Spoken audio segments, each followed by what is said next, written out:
Halo teman-teman pejuang ASN P3K tahun 2024. Pertemuan kali ini kita akan bahas latihan soal wawancara P3K dengan submateri keadilan.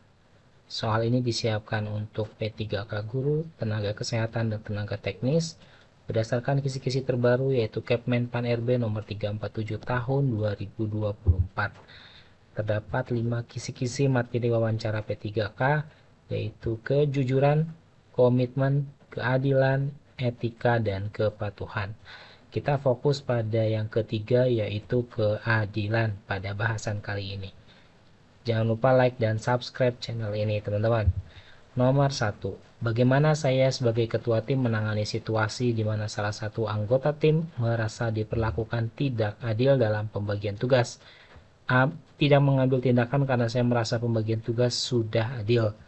B. Meminta anggota tim tersebut menyelesaikan sendiri dengan rekan lainnya di luar keterlibatan saya sebagai ketua tim. C. Mendengarkan keluhan, mengevaluasi pembagian tugas, dan menjelaskan keputusan yang telah dibuat saya. D. Mendengarkan keluhan, memeriksa pembagian tugas secara menyeluruh, dan membuat penyesuaian jika diperlukan. Ya teman-teman, kira-kira soal tentang keadilan ini, nomor 1 memiliki jawaban dengan opsi terbaik 4 poin, ada di yang mana? A, B, C, atau D? Kita langsung lihat pembahasannya. Ya, untuk skor 4 atau poin 4 adalah poin tertinggi. Kita lihat dia terdapat di jawaban D, mendengarkan keluhan, memeriksa pembagian tugas secara menyeluruh, dan membuat penyesuaian jika diperlukan. Masalahnya apa masalahnya? Kita lihat soalnya. Bagaimana saya sebagai ketua tim menangani situasi di mana salah satu anggota tim merasa diperlakukan tidak adil. Jadi kita sebagai ketua mendapatkan masalah di mana anggota tim merasa tidak diperlakukan adil dalam pembagian tugas. Maka apa yang kita lakukan? Jawaban terbaiknya di D, mendengarkan keluhan. Ya, dengerin nih keluhannya gitu ya. Memeriksa pembagian tugas secara menyeluruh, cek and recheck benar nggak pembagian tugasnya nggak adil gitu ya. Kita pastikan dulu. Dan membuat penyesuaian jika diperlukan. Nah ini bentuk tindakannya penyesuaian jika memang terjadi ketidakadilan dalam pembagian tugas gitu. Pembahasannya kita lihat paling bawah. Pilihan D mencerminkan pendekatan yang adil dalam mendengarkan, mengevaluasi, dan mengambil tindakan sesuai kebutuhan untuk menciptakan keseimbangan. Baru kemudian 3 poin mendengarkan keluhan. Nah ini sama dengan D, ada mendengarkan keluhan juga. Ya, mengevaluasi pembagian tugas ini kurang lebih sama. Kalau yang D itu memeriksa pembagian tugas secara menyeluruh, ya. Kalau yang C mengevaluasi saja. Dan selanjutnya dan menjelaskan keputusan yang telah dibuat saya. Dia menjelaskan tidak ada penyesuaian gitu ya. Yang D lebih baik karena ada penyesuaian jika memang terjadi ketidakadilan. Nah, itu poin plusnya. Ya, kalau yang C hanya menjelaskan keputusan saja yang telah dibuat gitu ya. Kemudian 2 poin di B meminta anggota tim tersebut menyelesaikan sendiri dengan rekan lainnya di luar keterlibatan saya sebagai ketua tim. Ini melepaskan tanggung jawab padahal kita adalah seorang ketua tim gitu yang mendapatkan informasi, yang mendapatkan suatu masalah di mana ada anggota tim yang merasa tidak diperlakukan secara adil dalam pembagian tugas. Baru poin satunya ini A ya, tidak mengambil tindakan karena saya merasa pembagian tugas sudah adil. Ini menunjukkan bahwa kita tidak melakukan apa-apa padahal situasinya tadi ada yang merasa diperlakukan tidak adil dalam pembagian tugas. Ya, jadi jelas jawaban terbaik 4 poin ada di D. Soal berikutnya, jika saya menyadari bahwa promosi diberikan kepada seseorang yang kurang memenuhi syarat dibandingkan kandidat lain, apa langkah saya? Ini promosi jabatan teman-teman ya maksudnya. A. Membiarkan karena keputusan promosi sudah final dan tidak ingin ikut intervensi segala kebijakan yang dibuat oleh manajemen. B. Memberikan dukungan kepada kandidat yang dipromosikan agar dapat berkembang lebih baik karena bagaimanapun ia sudah terpilih untuk promosi jabatan. C. Melaporkan situasi tersebut kepada atasan untuk peninjauan ulang. D. Melaporkan situasi kepada pihak yang berwenang dan mengusulkan evaluasi ulang berdasarkan kriteria objektif. Objektif itu berarti tidak berat sebelah ya, porsinya tepat, ideal gitu. Dia tepat sasaran, objektif itu tidak ada unsur subjektivitas ya. Objektif itu berarti tidak dipengaruhi oleh apapun ya, pas gitu, tepat gitu ya. Kita lihat teman-teman, jawaban dari soal nomor 2 adalah yang D. Ya, melaporkan situasi kepada pihak yang berwenang dan mengusulkan evaluasi ulang berdasarkan kriteria objektif. Masalahnya apa? Masalahnya jika saya menyadari bahwa promosi diberikan kepada seorang yang kurang memenuhi syarat. Jadi ada promosi yang dikasih ke orang yang nggak memenuhi syarat sebenarnya. Ya, sementara ada kandidat lain yang memenuhi syarat tapi tidak diberikan promosinya. Maka apa? Laporkan dong situasi ini kepada pihak yang berwenang dan usulkan evaluasi ulang. Evaluasi lagi tuh, kok bisa promosinya tidak tepat sasaran gitu ya, nggak objektif gitu ya. Maka perlu dilakukan evaluasi ulang berdasarkan kriteria yang jelas, yang objektif gitu.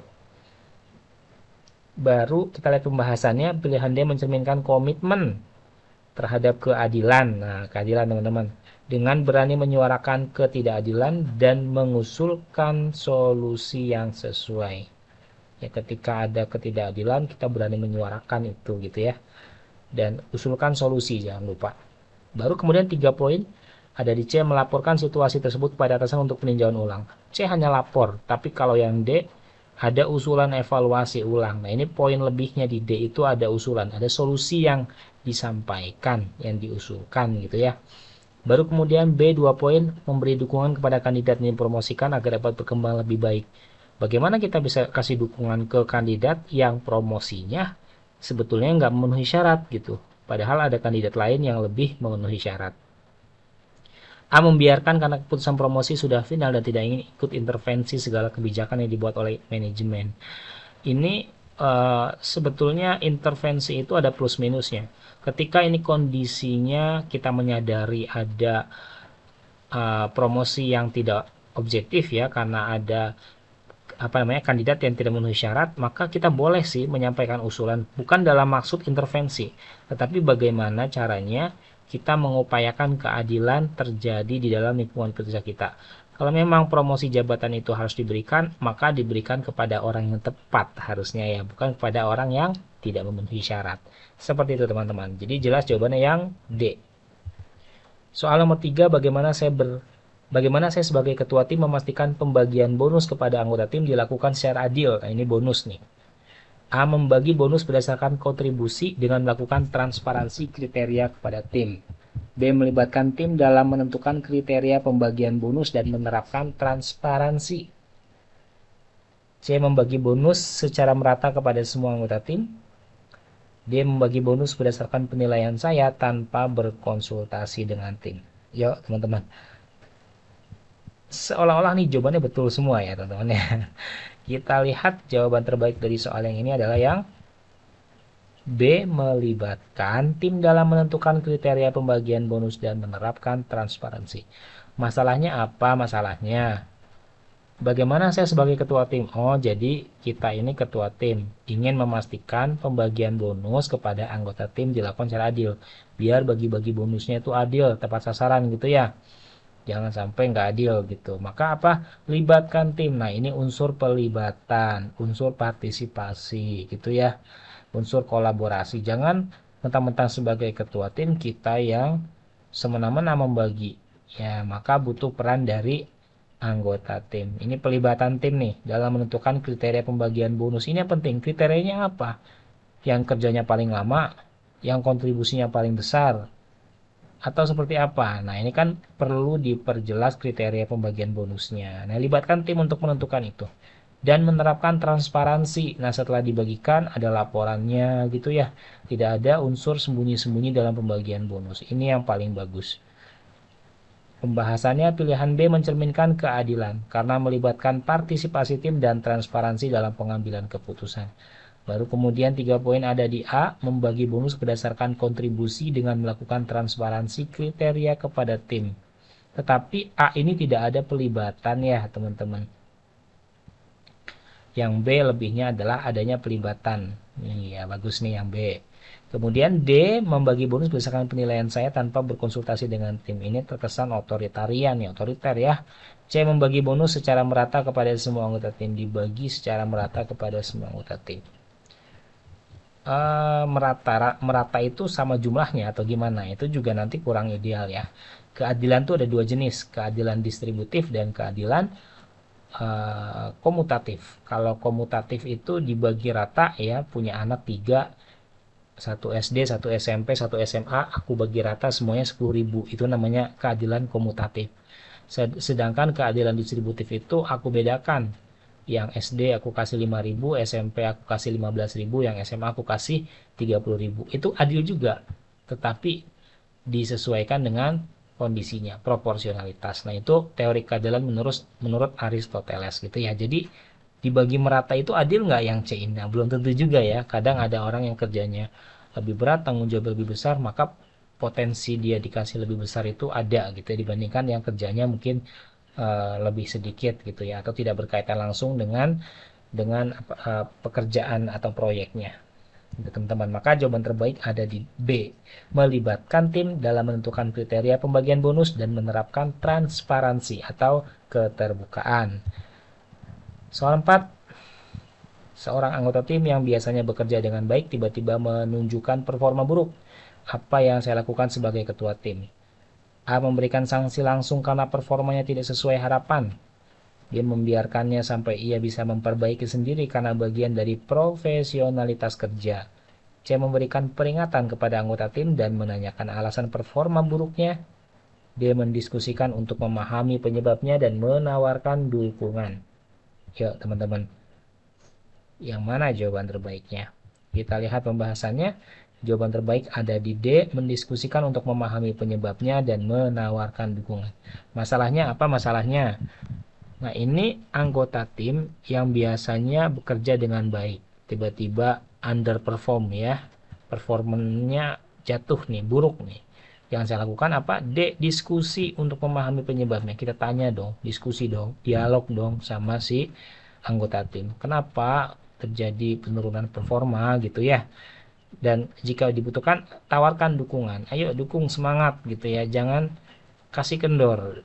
Ya, buktikan kita bisa. Tunjukkan performa terbaikmu. Nah, ini kan bentuk dukungan teman-teman. Yang D seperti itu. Dua hal ya. Memahami penyebabnya dan menawarkan dukungan gitu. Pilihan D mencerminkan keadilan karena memperhitungkan konteks dan memberikan kesempatan untuk memperbaiki. Adil dong, ketika dia bagus kita kasih reward, kita kasih pujian, ketika dia underperform kita tetap dukung. Ini kan suatu yang adil ya, memperhitungkan konteks dan memberikan kesempatan untuk memperbaiki. Nah, diskusi ya, bagus nih yang D. Baru kemudian 3 poin, memberikan peringatan kepada anggota tim dan menanyakan alasan performa buruknya. Nah, langsung memberikan peringatan tanpa mengetahui penyebabnya juga kayaknya kurang bagus teman-teman ya. Padahal kita bisa bertanya baik-baik, kenapa underperform gitu.